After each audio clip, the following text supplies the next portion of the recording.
ქალი, რომელმაც საზღვაო კაპიტნის წოდება მიიღო, ნათია ლაბაძე წლების განმავლობაში შორეულ ნაოსნობაში კაპიტნის თანაშემწე იყო. ბათუმის საზღვაო აკადემიაში ის გემწამყვანის პროფესიას ეუფლებოდა, რაც აღსანიშნავი ფაქტია, რადგან საზღვაო პროფესიებს შორის ქალების მხრიდან განსაკუთრებული ინტერესი ადმინისტრაციული პოზიციების მიმართა. შესაბამისი სერტიფიკატის გადაცემის შემდეგ ლაბაძე ახლა შორეული ნაოსნობის კაპიტნობისთვის და საერთაშორისო გემზე ახალი წოდებით მუშაობისთვის ემზადება, რაც არა მხოლოდ მისი წინა თაობების ახდენილი ოცნებაცაა. გადიდობით დაწყებული კარიერა და საოჯახო ტრადიციის გაგრძელება ნახეთ რეზი ხუციშვილისა და მერაბ წოლუკიძის რეპორტაჟში. მეოთხე კლასში ვიყავი, ჩემს მრუელზე დავაწერა მე მინდა გამოვიდე კაპიტანად. ბავშვობის ოცნება რეალობად 2026 წელს ექცა. ნათია ლაბაძე პირველი საზღვაო ქალი კაპიტანია საქართველოში. იგი ბათუმის საზღვაო აკადემიის კურსდამთავრებულია. პროფესიული კარიერა 2015 წელს კადეტობით დაიწყო და დღეს კი კონტეინერ მზით გემზე კაპიტნის თანაშემწედ მუშაობს. ახალი წოდების მინიჭების შემდეგ ნათია ლაბაძე მზად არის გემის კაპიტანი გახდეს და ეკიპაჟი ჩაიბაროს. მე რო ჩავაბარე, მაგ წელს დაართეს ქალებს, რომ შეეძლოთ ნავიგაციის ფაკულტეტზე მოხვედროდან. 121 ვიყავით სულ მთლიანად კურსზე და ერთადერთი ქალი ვიყავი მე, გოგონა.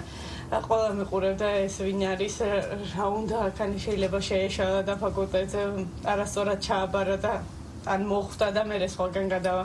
მაგრამ ისე დავამთავრე 4 წელი, ვისწავლე, არანაკლები ვიყავი ბიჭებზე.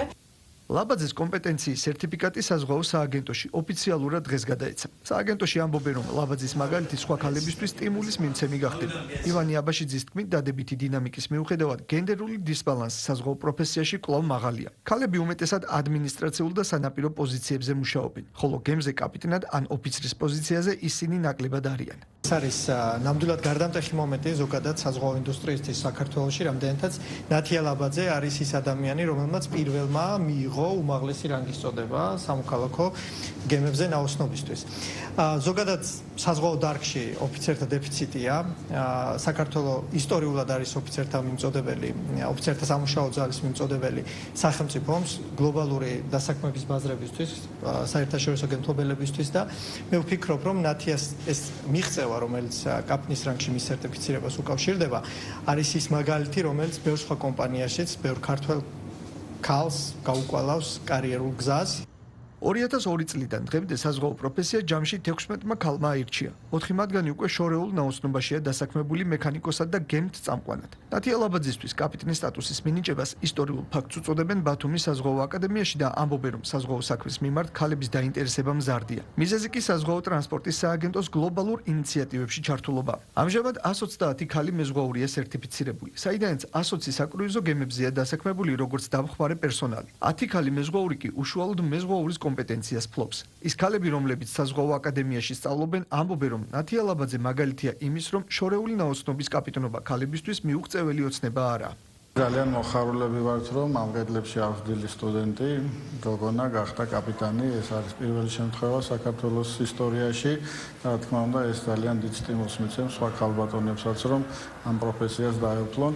საერთოდ გაერთიანებული ერების მდგრადი განვითარების ერთ-ერთ მთავარ მიზანს წარმოადგენს გენდერული თანასწორობა.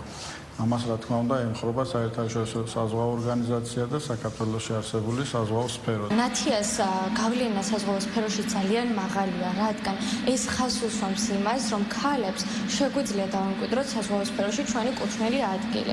მიუხედავად იმისა, რომ მრავალი საუკუნის განმავლობაში ეს პროფესია მამაკაცების დომინანტობით ახსავსე იყო, იფარებოდა ქალის ის როლი, რაც რეალურად გემზე საჭიროა ახალი ხედვებისა და მიზნების განსახორციელებლად.